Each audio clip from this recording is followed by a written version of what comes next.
कक्षा 12 के स्टूडेंट हैं। अगर आप कक्षा 12 के स्टूडेंट हैं तो ये वीडियो आज आपके लिए बहुत ही इंपॉर्टेंट होने वाली है। दोस्तों मैं आज बात करने वाला हूँ केमिस्ट्री का, मतलब रसायन विज्ञान। ये मान चलिए बहुत ही इंपॉर्टेंट क्वेश्चन है। 7 ऐसे महत्वपूर्ण क्वेश्चन जैसा कि ये मान चलिए लगातार पूछा गया है, इस बार भी इसका निश्चित है। आप अगर पढ़ने वाले छात्र तो आपको पता चल गया होगा देखते ही दोस्तों। तो पहला नंबर क्या लिखा है, कोलराउस का नियम। दूसरा क्या है, राउल्ट का नियम। तीसरा भाई पहला नंबर तो आपका पता ही होगा कि बहुत ही इंपॉर्टेंट है, इसमें कोई बताने का शक नहीं है। दूसरा क्या है, राउल्ट का नियम। अगर आप इतना तैयार कर लेते हो ना, बाकी अगर आपको कुछ नहीं आता है तो ये मान चलिए आप पास हो, अच्छे से परसेंटेज आप इंक्रीज कर लोगे। तो करना क्या है, इनको जरूर तैयार कर लेना है। बाकी चाहे तैयार हो चाहे ना हो, लेकिन इन चीजों को आपको सातों आपको तैयार कर लेना। बात ध्यान से सुनिए। तीसरा नंबर क्या है, टिंडल प्रभाव पर टिप्पणी लिखिए। जैसा कि टिंडल तो भाई बहुत ही इंपॉर्टेंट है, जैसा आप लोग समझते होंगे, इसमें कोई बताने की बात नहीं है। चौथा नंबर क्या है, ब्राउनी गति पर संक्षिप्त टिप्पणी लिखिए। भाई टॉप 10 का क्वेश्चन है ब्राउनी गति, जिसे बोलते हैं जिगजैग गति, इंपॉर्टेंट तो ये। पांचवा नंबर का स्कंदन पर टिप्पणी लिखिए। जैसा कि आप दोस्तों देख रहे हैं, एक के बाद एक इंपॉर्टेंट क्वेश्चन ही है इसमें। ये सातों के सातों भाई बहुत ही इंपॉर्टेंट क्वेश्चन। ये मान चलिए वायरल प्रश्न है, आपको तुरंत नोट करना है। अभी मैं बताऊंगा, अगर आपको याद नहीं हो पा रहा ना, सारी चीजें इसी वीडियो में मिल जाएगी आपको। नंबर का लिखा है विद्युत कण संचरण पर संक्षिप्त टिप्पणी लिखिए। बहुत ही इंपॉर्टेंट। सातवां नंबर का है हार्डी-सुलज़े का नियम लिखिए। दोस्तों बहुत लोग कमेंट करें कि हार्डी-सुलज़े का नियम कट गया है। भाई कटा नहीं, ये है, इस बार है, आपके क्वेश्चन बैंक में है, ये आएगा। हर बार पूछा नहीं गया था, लेकिन एक बार आया 2023 में आया, तो 24 में इसकी चांसेस पाई जाती है। ये कटा नहीं, आपके सिलेबस में है।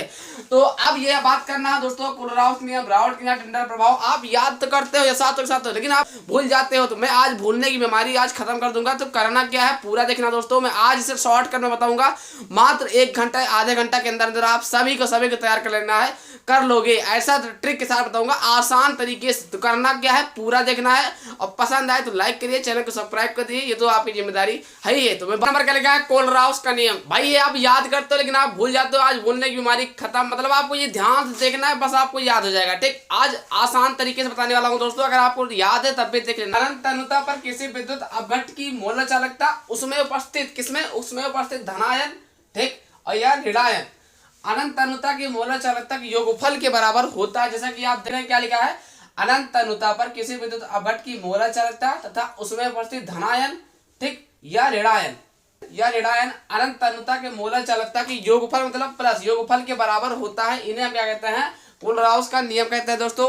n प्लस क्या आपका धनायनों की संख्या है, n माइनस क्या आपका दोस्तों है ऋणायनों की संख्या है ना। बात की जाए, अगर आपका बोल दिया जाएगा अनुप्रयोग लिखिए, तो आपको 2 अनुप्रयोग लिख देना है, या याद कर लेना क्या है। नंबर 1, पहला नंबर क्या लिखा है, अनंत तनुता पर दुर्बल विद्युत अपघट्ट की मोलर चालकता। दूसरा क्या है, दुर्बल विद्युत अपघट्ट की वियोजन की मात्रा।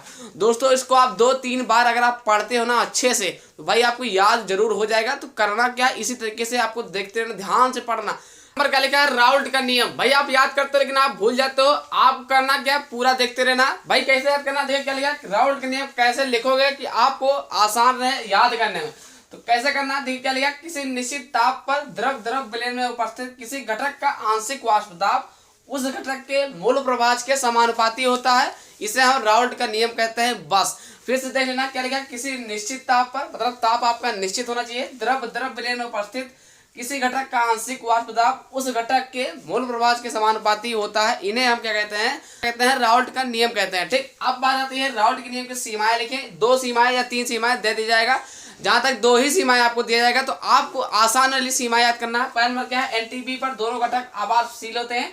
दूसरा क्या है, यह नियम केवल अतितनु विलयनों पर कार्य करता है। अब रही बात कि एनटीपी क्या है, इसका फुल फॉर्म क्या होता है, तो नेचुरल टेम्परेचर प्रेशर, मतलब सामान्य ताप दाब। ठीक, आपको ये दोनों आसान है, इसीलिए मैंने दोनों सीमाएं आसान बताया। ठीक दोस्तों, तो समझ गया। बात करते हैं टिंडल प्रभाव पर टिप्पणी लिखिए। जैसा कि आ जाता है, तो कैसे आपको याद करना, भाई ये भी इंपॉर्टेंट है। बस शॉर्टकट तरीका याद करने का यही तरीका है। पहला नंबर क्या लिखा है, टिंडल ने यह पाया, अगर प्रकाश के प्रबल पुंज को अंधेरे स्थान में रखकर गुजारा जाए तो उस पुंज का रास्ता प्रकाशित होने लगता है।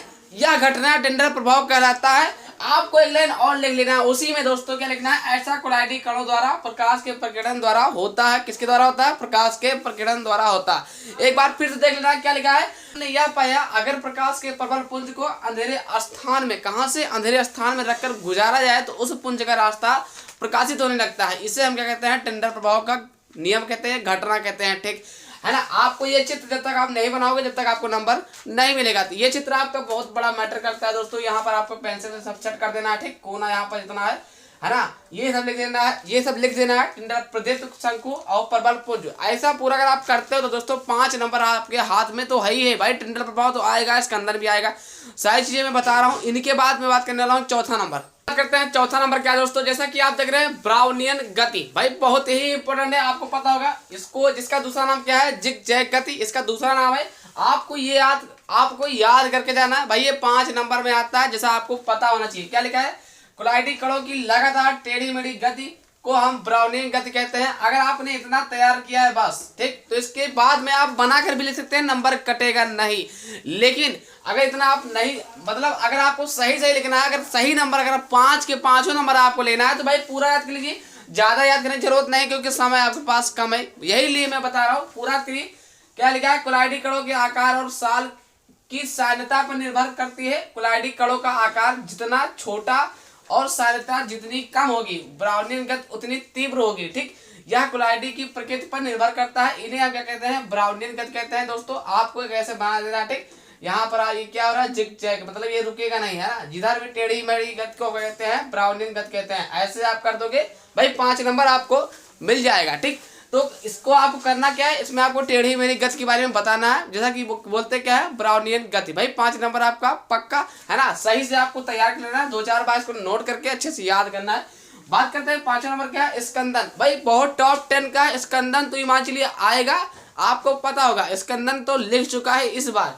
क्या लिखा है, जब किसी विलयन में विद्युत अपघट की थोड़ी सी मात्रा, क्या लिखा है, जब किसी विलयन में विद्युत अपघट की थोड़ी मात्रा मिला दी जाती है तो कोलाइडी विलयन अवक्षेपित हो जाता है या नीचे बढ़ जाता है। फिर से सुनिए ध्यान से, जब किसी विलयन में विद्युत अपघट की थोड़ी मात्रा मिला दी जाती है तो कोलाइडी विलयन अवक्षेपित हो जाता है या नीचे बढ़ जाता है। इस क्रिया को क्या कहते हैं, स्कंदन कहते हैं। भाई इतना करोगे ना, 3 नंबर आपको यहीं से पक्का दोस्तों, ठीक। नंबर एग्जाम्पल आपको जरूर लिख देना है। नंबर क्या रहेगा, उबाल करके, दूसरा क्या रहेगा, ठंडा करके, तीसरा क्या रहेगा, विद्युत अपघट को मिला करके। भाई अगर आप इतना कर देते हो ना तो स्कंदन आपका 3 नंबर पक्का करके जाएगा, है ना।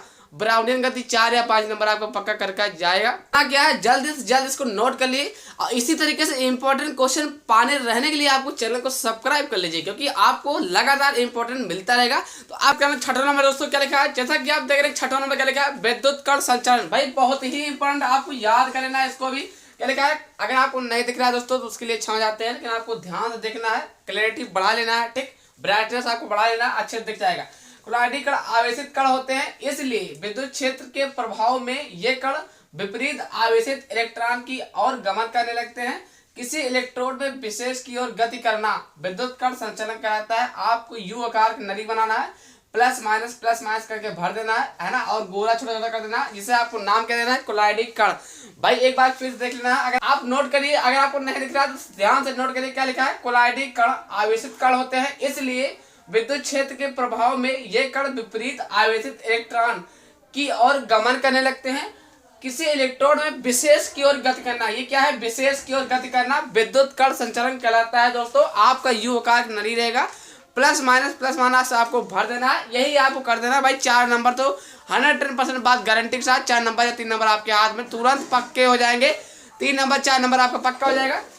7वां नंबर क्या दोस्तों, हार्डी-सुलज़े नियम। जैसा कि ये आप लोग कहते हैं कि ये कट गया है, भाई कटा नहीं, ये आपके सिलेबस में है, ये इम्पोर्टेंट नहीं है। 2023 में आया था, ये गारंटी के साथ मैं कह सकता हूँ 2023 में आया था, और ये मैं गारंटी के साथ कह सकता हूँ 2024 में आएगा। तो आपको एक गलतफहमी नहीं लेना है, ये कटा नहीं है दोस्तों, आपके विषय में है, ठीक। जैसा कि इम्पोर्टेंट है, ये कटा नहीं है, बात ध्यान रखना। क्या लिखा है, किसी आपको छोटे में याद करना है। क्या लिखा है, किसी प्रभावी आयन की संरचना जितना ज्यादा होगी उसकी स्कंदन क्षमता भी उतनी अधिक होगी। इसीलिए मैं शॉर्टकट में लिखा है, आपको याद जरूर कर लेना है, ये आएगा जरूर। पहला नंबर क्या लिखना है, धनावेशित विलयन की उपस्थिति में ऋणायन की स्कंदन क्षमता। आपको क्या करना है, इतना लिखना है, ठीक। एफिशिएंसी, फिर पावर 4 माइनस, फिर लिखना है चिन्ह लगाना है PO3 माइनस, ठीक। यहाँ पर आपको मान लिखना है 3 माइनस, फिर SO4 double minus, Cl 1 minus. फिर आपको इसी में दूसरा क्या लिखना है, दूसरा लिखना है, एक लाइन यहाँ पर आप और लिखना है। क्या लिखना है, धन नंबर क्या लिखना है दोस्तों, धनावेशित विलयन की उपस्थिति में धनायन की स्कंदन क्षमता। यहाँ एक बार ऋणायन का हो गया, अब दोबारा लिखना है धनायन की स्कंदन क्षमता, ठीक। जैसा कि आप ये देख रहे हैं, क्या लिखना है, Al +3 से आपका BA डबल पॉजिटिव, NA एक पॉजिटिव। ठीक इस तरीके से आपको दोस्तों लिखना है। जैसा कि आपने समझ गया। अगर आपको इंपॉर्टेंट वीडियो मिलती रहे शाम 6 बजे तो मेरे चैनल को सब्सक्राइब कर लीजिए। ठीक, आशा करते हैं आप लोग वीडियो देख करके समझ गए। अगर समझ गए तो प्लीज़ लाइक करके सब्सक्राइब कर दीजिए, क्योंकि मैं हमेशा ऐसी वीडियो डालता रहता हूँ। तो कल मिलते हैं शाम 6 बजे अगली वीडियो में। जय हिंद दोस्तों।